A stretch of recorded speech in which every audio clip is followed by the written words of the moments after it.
My name is Hamis. Today I am going to tell about my summer project, the Nounopoly. It is the monopoly which is now made of nouns. Now it is called the Nounopoly. We have different types of nouns in this game. We have animals, which is common, collective nouns,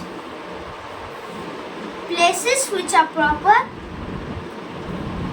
and emotions, which are abstract nouns, and things, which are common nouns. These are the rules. Today I am going to represent another holiday homework.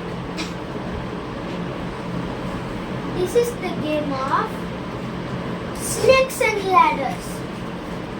It is made with Roman numbers.